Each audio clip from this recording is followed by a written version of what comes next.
اور دوسرا یہ بتائیے گا کہ پاکستان میں 1974 کے آئین کے تحت قادیانیوں کو غیر مسلم اقلیت ڈکلیئر کیا گیا. آپ کی جماعت اگر اقتدار میں آتی ہے تو کیا اس شک کو ایسے ہی رہنے دیا جائے گا یا اس کو تبدیل کرنے کا کوئی ارادہ ہے؟ یہ سوال اس وجہ سے پیدا ہوتا ہے کہ مختلف اوقات میں سوشل میڈیا پر آپ کے حوالے سے ایسے کلپ چلائے گئے ہیں، کچھ ریکارڈنگز چلائی گئی ہیں کہ عمران خان صاحب ہو سکتا ہے اقتدار میں آ کے ان لوگوں کو مسلمان ڈکلیئر کرنا چاہتے ہیں، یا کچھ ان کا اس طرف ذہن ہے عالمی برادری یہ چاہتی ہے تو کیونکہ عمران خان صاحب بھی یہ کریں. لیکن پہلے ایک چیز کلیئر کر لیں، عمران خان نہ کسی عالمی برادری کا غلام ہے، نہ وہ اس کو اتنا شوق ہے پرائم منسٹر بننے کا کہ وہ اپنے ایمان کے اوپر کوئی کمپرومائز کر سکتا ہے. میں بلکہ ایمان کی وجہ سے ہی آیا ہوں سیاست میں، نہیں تو مجھے اللہ نے کسی چیز کی کمی نہیں دی، مجھے آنے کی ضرورت نہیں تھی. میرا ایمان کہتا ہے کہ ظلم اور ناانصافی کے خلاف آواز بلند کرو، اور وہ صرف آپ سیاست میں آ کے کر سکتے ہیں، کیونکہ یہاں ظالم ہے، چوری کرتے ہیں پیسہ، غریب کر رہے ہیں، لوگوں کو انسانوں کی طرح رکھا نہیں جاتا، جانوروں کی طرح رکھا جاتا ہے. اور جو ہمارے تصور میں کہ نبی صلی اللہ علیہ وسلم کے اس دنیا کے جانے کے بعد جس طرح کا وہ جو مدینہ کی ریاست بنائی گئی تھی، سارے مسلمان اس کو سمجھتے ہیں کہ وہ ایک صحیح اسلامی ریاست تھی، اور ہم اس کے اوپر پاکستان کو ماڈل کرنا چاہتے ہیں. اب یہ کہنا کہ ہم آ کے تو یہ چینج کر دیں گے، کوئی قانون چینج کر دیں گے، بالکل غلط بات ہے یہ. ہاں، ہم یہ چاہتے ہیں کہ سارے انسان، رب العالمین ہے، سب انسانوں کا خدا ہے، قانون کے سامنے سب ایک برابر ہو. اور یہ مدینہ کی ریاست میں تھا کہ سب کے حقوق تھے، عیسائیوں کے حقوق تھے، یہودیوں کے حقوق تھے، سب کے. تو وہ تو انسانوں کے سب کے حقوق ہیں. یہ میں کہتا ہوں قانون کے سامنے سب ایک برابر. لیکن یہ کہنا کہ جو نبی کو آخری نبی نہیں مانتا وہ مسلمان تو نہیں ہو سکتا. اس شک کو آپ آ کر بالکل نہیں. جی نہیں. یہ بنیادی وجہ اختلاف ہے جو احمدیوں اور غیر احمدی علماء کے درمیان بیان کی جاتی ہے کہ کیا مطلب ہے، مجھے یہ بھی سمجھانا ہوگا. میرے نزدیک آیت خاتم النبیین پر فی الحقیقت کوئی بھی اختلاف ہمارے درمیان اور دوسرے علماء کے درمیان نہیں ہے. پہلے یہ بات آپ کو سمجھا دوں. اس لیے نہیں ہے کہ اس کا یہ مطلب کرنے کے باوجود کہ حضرت صلی اللہ علیہ وآلہ وسلم کے بعد ہر قسم کی نبوت ہمیشہ کے لیے ختم ہے. یہ ترجمہ کرنے کے باوجود جب آپ ان سے مزید پوچھیں کہ کیا مسیح آئے گا یا نہیں آئے گا، کہتے ہیں ضرور آئے گا. اگر ہم انکار کر دیں تو کافر ہو جاؤ گے. وہ نبی اللہ ہوگا یا اس کی نبوت آسمان پر ہی رہ جائے گی؟ وہ کہیں گے بلا استثناء، ہر مولوی شیعہ ہو یا سنی یہ کہے گا کہ لازماً وہ نبی اللہ ہوگا. جو اس کی نبوت کا انکار کرے گا وہ دائرہ اسلام سے خارج ہوا. ٹھیک ہے نا یہ بات؟ اب بتائیے، ہم بھی تو مسیح کو نبی اللہ کہہ رہے ہیں. ہم حضرت مسیح موعود علیہ السلام کو مسیح موعود مانتے ہیں. وہ کہتے ہیں مسیح موعود مانو، نبی اللہ کیوں مانتے ہو؟ اور جو ان کا آنے والا ہے اس کو ابھی بھی نبی اللہ، خود بھی نبی اللہ مانتے ہیں. تو اختلاف کیا ہوا؟ آیت خاتم النبیین کے ہوتے ہوئے بھی یہ تمام علماء بغیر استثناء کے اس مسیح کو جو ان کے نزدیک ابھی نہیں آیا لیکن کل پرسوں کبھی تو آئے گا، وہ کہتے ہیں جب آئے گا وہ ضرور نبی اللہ ہوگا. پھر ہم پوچھتے ہیں اختلاف کیا ہے؟ وہ کہتے ہیں اختلاف پھر اتنا بنا کہ ہمارا عقیدہ یہ ہے کہ حضرت صلی اللہ علیہ وآلہ وسلم کے بعد کسی امتی کو نبی کا لقب عطا نہیں ہو سکتا، نبی نیا نہیں بن سکتا. وہ کہتے ہیں اس لیے پرانا نبی آئے گا. اب اس بات میں کوئی ادنا سا بھی غور کرے تو ایک حیرت انگیز تضاد معلوم ہوتا ہے اور ایک بے عقلی کی بات معلوم ہوتی ہے. اگر نبی آنے بند ہو گئے ہیں تو کیوں بند ہوئے؟ ایک ہی وجہ ہے، وجہ فضیلت اگر اس کو کہا جا سکتا ہے، کہ ایسا نبی آیا جس کے بعد ہمیشہ کے لیے نبوت کی ضرورت ختم ہو گئی. اگر وہ یہ مانیں تو ان کے اور ہمارے درمیان پھر اختلاف ہوگا، مگر ضرورت کے وہ بھی قائل ہیں، ہم بھی قائل ہیں۔ ہم بھی کہتے ہیں نبوت کی ضرورت رہے گی، اور یقیناً آپ بھی یہی مان رہے ہیں کہ ضرورت ہوگی۔ تو اختلاف یہ نہیں ہے کہ نبی آئے گا کہ نہیں، اختلاف یہ ہے کہ امتی کو نبی بنایا جائے گا یا موسیٰ کی امت سے ادھار مانگا جائے گا، یہ فرق ہے صرف۔ اس میں خاتم النبیین کا فرق کہاں سے ہو گیا؟ صرف اتنا فرق ہے، اور میں تکرار کرتا ہوں اس بات کی، آپ بے شک پوچھ کے دیکھ لیں، وہ تمام کے تمام ایک نبی کی ضرورت کو مانتے ہیں، جانتے ہیں کہ ایک نبی ضرور آئے گا۔ وہ کون ہوگا یہ بحث ہے۔ ہم کہتے ہیں امت محمدیہ میں پیدا ہوگا اور اس کو نبوت کا لقب ملے گا، وہ کہتے ہیں امت محمدیہ میں کوئی ماں نبی پیدا نہیں کر سکتی اب، اس لیے اللہ کی مجبوری ہے گویا کہ، کیونکہ نبوت کی ضرورت پیش آ گئی، نبی بن نہیں سکتا، خدا نے ایک پرانا نبی اٹھا رکھا ہے، اور وہ نبی کون ہے؟ موسیٰ کی امت سے نبی، وہ نبی جس کو قرآن کریم آج بھی یہی فرما رہا ہے، رسولاً الی بنی اسرائیل۔ مسیح کون ہے؟ بنی اسرائیل کا رسول۔ اب اگر ان کا مسیح اتر بھی آئے تو نبوت والی بات تو پھر بھی وہی رہے گی، پرانا آئے یا نیا آئے، جو پرانا آئے گا وہ رخ نہ ڈالے گا نبوت میں۔ امت محمدیہ میں نبی کا پیدا ہونا آن حضرت صلی اللہ علیہ وآلہ وسلم کی عزت کے خلاف نہیں ہے۔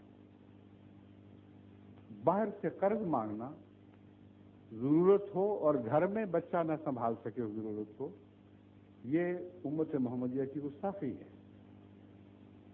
اگلی بات جب اور کھولتا ہوں تو پھر آپ حیران رہ جائیں گے کہ اس عقیدے کو سن کر آپ کے دل میں توجہ کیوں نہ پیدا ہوئی کہ اس کو سوال تو کر کے دیکھیں کہ کیا عقیدہ ہم لوگوں کی طرف منسوب ہو رہا ہے، لیکن آپ کی طرف مولوی یہ بات منسوب کر رہے ہیں۔ جب آپ ان کے پیچھے لگے تو ان کے عقیدے کے پیچھے بھی لگ گئے۔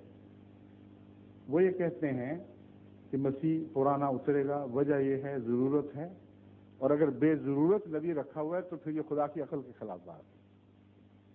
ضرورت ہے تو نبی آئے گا، پرانا آئے گا۔ اگر آپ قرآن سے اس نبی کو جو اترے گا یہ آیت نکال کے دکھا دیں کہ رسولاً الی بنی اسرائیل، تو وہ کیا جواب دے گا آپ؟ وہ یہ کہے گا کہ اب میری نبوت پھیلا دی گئی ہے، پہلے میری نبوت محدود تھی، تو پھر نئی نبوت ہو گئی۔ پہلی نبوت کہاں رہی؟ پہلی نبوت محدود بنی اسرائیل کی نبوت ہے، اور جب تک اس کو نئی نبوت عطا نہ ہو وہ امت محمدیہ میں آ کر حکمرانی نہیں کر سکتا۔ آن حضرت صلی اللہ علیہ وآلہ وسلم اور پہلے نبیوں کے درمیان ہم جب فرق دکھاتے ہیں تو ایک بڑا اہم اور بنیادی فرق یہ بتاتے ہیں کہ رسول اللہ صلی اللہ علیہ وآلہ وسلم پہلے اور واحد نبی ہیں جو تمام بنی نوع انسان کے نبی بنائے گئے۔ اس سے پہلے کبھی کسی کو تمام بنی نوع انسان کی حکمرانی نہیں بخشی گئی۔ ایسی قطعی اور حقیقی بات ہے کہ اس پر متصف سے متصف مولوی بھی اختلاف رائے نہیں رکھ سکتا۔ درست ہے، عیسیٰ ان میں تھے کہ نہیں تھے؟ اگر تھے تو یہ انقلاب کب آیا کہ عیسیٰ جو بنی اسرائیل کا محدود نبی تھا وہ محمد رسول اللہ کی عالمی نبوت میں شریک ہو گیا۔ شریک وہ ہوتا ہے جو باہر سے آتا ہے۔ بیٹا اپنے باپ کی دولت میں وارث کہلاتا ہے، شریک نہیں ہوا کرتا۔ اس لیے ہمیں جو کہتے ہیں شرک فی النبوت کرتے ہو، خود مشرک فی النبوت ہیں اور اول درجے کے۔ اور پھر آگے دیکھیں اس کا مطلب کیا بنتا ہے۔ کیا عیسیٰ نبی اللہ پر آسمان پر قرآن کریم نازل کیا گیا تھا جو رسول اللہ علیہ وسلم پر نازل ہوا؟ نہیں کیا گیا۔ جب اس کو تعلیم اور دی گئی تھی اور قرآن فرماتا ہے اس کو انجیل کی تعلیم دی گئی تھی جس میں اس پر فرض کیا گیا تھا کہ وہ بائبل پر عمل کرے، اور یہ آیت قرآن کریم میں موجود ہے کہ اس نے دعویٰ کیا کہ میں بائبل میں ایک شوشہ بھی اضافے کے لیے یا اس کو کم کرنے کے لیے نہیں آیا۔ مسلمہ عقیدہ ہے،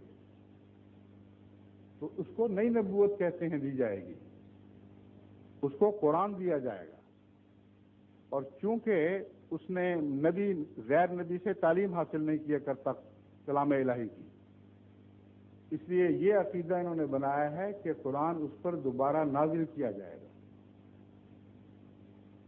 اگر نہیں کیا جائے گا تو اس کو کیا پتا قرآن کیا ہے، اس کو تو بائبل کا پتہ ہے۔ قرآن کا تو اشارتاً بھی اس کو کوئی کچھ بتایا نہ گیا پہلی زندگی میں، نیا آیا ہے تو گویا نیا قرآن لے کے آیا ہے۔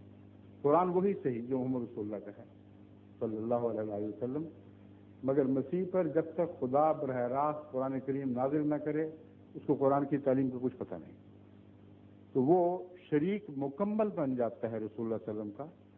اس پر ایک دفعہ پھر قرآن نازل کیا جائے گا، اور وہ جس کی حکومت بنی اسرائیل تک محدود تھی وہ کل عالم پر حکمران ہوگا۔ یہ نبی پرانا نبی نہیں ہے، یہ نیا نبی ہے، اور آخری نبی جو اس حیثیت سے دنیا دیکھے گی وہ حضرت محمد رسول اللہ صلی اللہ علیہ وسلم نہیں ہوں گے، بلکہ یہ نبی ہوگا۔ اس لیے یہ اختلاف جو ہے یہ محض لفظی بھی ہے، اور زیادہ آگے جا کے دیکھیں تو بہت گہرا ہو جاتا ہے، مگر مسیح کے گرد عقیدے کے لحاظ سے کوئی اختلاف نہیں۔ حضرت محمد رسول اللہ صلی اللہ علیہ وآلہ وسلم کے بعد نبی یہ بھی مانتے ہیں اور ہم بھی مانتے ہیں۔ ہم یہ کہتے ہیں کہ حضرت صلی اللہ علیہ وآلہ وسلم کے بعد کوئی نبی غیر قوموں سے غیر امتوں سے نہیں آ سکتا۔ یہ محمد رسول اللہ علیہ وسلم کی امت ہے، جو بھی مصلح پیدا ہوگا اسی امت میں پیدا ہوگا، جو بھی فیض پائے گا محمد رسول اللہ سے پائے گا، آپ کے قرآن سے دین سیکھے گا، اور اس حیثیت سے وہ اطاعت میں جب بڑھ جائے گا تو محمد رسول اللہ اطاعت میں جب بڑھ جائے گا تو حضرت صلی اللہ علیہ وسلم کی غلامی میں اس کو وہی کام کرنا ہوگا جو محمد رسول اللہ کا کام تھا۔ وہ کیا ہے، لِیُظْہِرَهُ عَلَى الدِّینِ کُلِّهِ، تاکہ دین محمد صلی اللہ علیہ وسلم کو تمام دنیا پہ غالب کر دے۔ یہ ہمارا عقیدہ ہے۔ اب میں آیت خاتم النبیین کی طرف آتا ہوں۔ پہلے میں دونوں کے عقیدے کی تشریح بتا رہا تھا کہ فرق ہے تو کیا ہے۔ آیت خاتم النبیین کا یہ ترجمہ جو وہ کرتے ہیں کہ وہ نبی آیا جس نے پہلے سب نبیوں کو ہی نہیں بلکہ نبیوں کا بیج ختم کر دیا، تخم نبوت ختم ہو گیا، اور حضرت صلی اللہ علیہ وآلہ وسلم سے پہلے جتنے نبی تھے ان سب کو ختم کر دیا۔ یہ مانتے ہیں کہ نہیں؟ کیسے ختم کیا؟ جسمانی طور پر یا روحانی طور پر؟ دو ہی معنی ہو سکتے ہیں۔ جسمانی طور پر ختم کیا تو سب نبی تو اپنی موت خود ہی وفات پا چکے تھے، ایک ہی ٹیسٹ کیس باقی تھا، عیسیٰ علیہ السلام، ان کے نزدیک، ہمارے نزدیک نہیں۔ ہم کہتے ہیں جسمانی طور پر بھی کل نبیوں کو بلا اشتباہ ختم کر دیا، یعنی ایک نبی بھی آپ کی عمر سے گزر کر زندہ نہیں رہا، آپ کی پیدائش سے پہلے فوت ہو چکا تھا، آپ کی نبوت سے پہلے فوت ہو چکا تھا۔ یہ مولوی جو ہم پر الزام لگاتے ہیں یہ کہتے ہیں کہ نہیں، ایک نبی زندہ تھا، وہ زندہ تھا، زندہ رہا، ان کے قول کے مطابق۔ تو کس نے کس کو ختم کیا؟ وہ نبی جو رسول اکرم صلی اللہ علیہ وآلہ وسلم سے 570 سال پہلے ان کے بیان کے مطابق پیدا ہوا، اور 570 سال کی عمر میں وہ آسمان پر بیٹھا ہوا دیکھ رہا تھا، اور اس کے سامنے ایک بچہ پیدا ہوتا ہے اس کے سامنے جوان ہوتا ہے، اپنی نبوت کا دور ختم کر کے گزر جاتا ہے، تو کس نے کس کو ختم ہوتے دیکھا؟ ان کے قول کے مطابق نعوذ باللہ من ذالک عیسیٰ علیہ السلام نے رسول کریم صلی اللہ علیہ وآلہ وسلم کو ختم ہوتے دیکھا، اور وہ دونوں یہ دعوے حضرت کے صلی اللہ علیہ وسلم انہوں نے جھٹلا دیے۔ آپ فرماتے ہیں میں پہلا بھی ہوں اور آخری بھی ہوں۔ اگر جسم کے لحاظ سے یہ مانتے ہیں تو پہلا تو مسیح تھا، پہلے پیدا ہوا، اور موت کے لحاظ سے مانتے ہیں تو آخری مسیح ہوا، بعد میں مرا، ان کے قول کے مطابق۔ تو ختم نبوت کا تو انہوں نے کچھ بھی باقی نہ رہنے دیا۔ اگلا قدم فیض کا، سب نبیوں کے فیض قرآن کریم کے نزول سے پہلے ہی ختم ہو چکے تھے۔ کل انبیاء اپنے فیض کا دور ختم کر کے اپنی صفیں لپیٹ کی جا چکے تھے، ایک مسیحی باقی تھا نا۔ یہ کہتے ہیں اس کا فیض نہ صرف یہ کہ رسول اللہ صلی اللہ علیہ وسلم ختم نہیں کر سکے، بلکہ براہ راست اس نے خدا سے وہ فیض پایا جو پہلی زندگی میں اس کو حاصل نہیں تھا، فیض میں بڑھ گیا، اور رسول اکرم صلی اللہ علیہ وآلہ وسلم کے وصال کے بعد آپ کی امت کو زندہ کرنے میں بنیادی کردار مسیح ادا کرے گا۔ گویا کہ رسول اللہ علیہ وسلم کی امت تو مر رہی تھی، اس میں سانس لینے کی طاقت نہیں رہی تھی، زندہ کیا تو موسوی امت کے مسیح نے۔ تو فیض کیسے ختم کیا؟ نہ جسم ختم کر سکے، نہ فیض ختم کر سکے، اور دعویٰ یہ ہے کہ ہم ختم نبوت کے قائل ہیں۔ غلط کہتے ہیں۔ میں علماء کو بارہا یہ کہہ چکا ہوں کہ اس معاملے پہ گفتگو کرو، میں ثابت کروں گا کہ تمہارے معنوں میں بھی جو ہم مانا کرتے ہیں وہ بہت بلند ہے، جو تم مانا کرتے ہو اس میں بھی ہم قائل ہیں، تم قائل نہیں۔ اور وہ ختم کا معنی ختم کرنا، جیسے کہ میں بیان کر رہا ہوں، یہ کرتے ہیں۔ اور میں ثابت کر چکا ہوں کہ نہ وہ جسم کو ختم مانتے ہیں جسمانی لحاظ سے، نہ روحانی لحاظ سے۔ جماعت احمدیہ دونوں لحاظ سے حضرت صلی اللہ علیہ وسلم کو خاتم مانتی ہے، اور قرآن کریم میں خاتم النبوت نہیں لکھا گیا، خاتم النبیین لکھا گیا ہے۔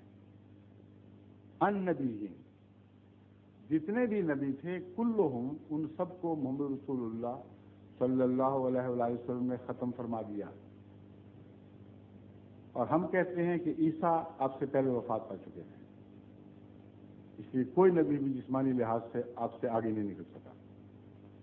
روحانی فیض آپ کی امت تک محدود رہا، اور اس میں بھی عیسیٰ کو تو یہ بھی توفیق نہ ملی کہ 30 سے زیادہ اپنے متبعین پیچھے چھوڑ کر جاتا، اور روحانی لحاظ سے بہت قربانی کرنے والا مگر کامیابی کے لحاظ سے ایک بے طاقت نبی دکھائی دیتا ہے۔ اس کے وصال کے بعد لمبے عرصے کے بعد پھر رفتہ رفتہ خدا نے غلبہ عطا کیا ہے، مگر زندگی میں حضرت عیسیٰ علیہ السلام کو یہ شرف نصیب نہ ہوا۔ حضرت محمد رسول اللہ صلی اللہ علیہ وآلہ وسلم کو زندگی میں یہ شرف نصیب ہوا کہ آنکھیں بند نہیں کی جب تک عرب میں وہ انقلاب برپا نہ کر دیا جس کا بیڑا تنہا اٹھایا تھا، اور حیرت انگیز انقلاب تھا جو عرب کی حدوں سے چھلانگ لگا کر ایک طرف کسرا کی حکومت میں داخل ہو چکا تھا، دوسری طرف قیصر کی حکومت میں داخل ہو چکا تھا۔ رسول اللہ علیہ وسلم کی زندگی میں یہ واقعہ ہوا۔ اس نبی کی خدمت کی امت کو زندہ کرنے کے لیے مسیح کو لایا جانا تھا۔ ایک لغو خیال ہے، جماعت احمدیہ اس کو رد کرتی ہے، اس کو آیت خاتم النبیین کے منافی قرار دیتی ہے۔ ہم کیا معنی سمجھتے ہیں؟ اول وہ معنی سمجھتے ہیں جو عربوں میں رائج تھے اور آج بھی رائج ہیں۔ خاتم کا لفظ قرآن نے ایجاد نہیں فرمایا، ایک عرب محاورے کو استعمال فرمایا ہے جس کو سب عرب جانتے تھے۔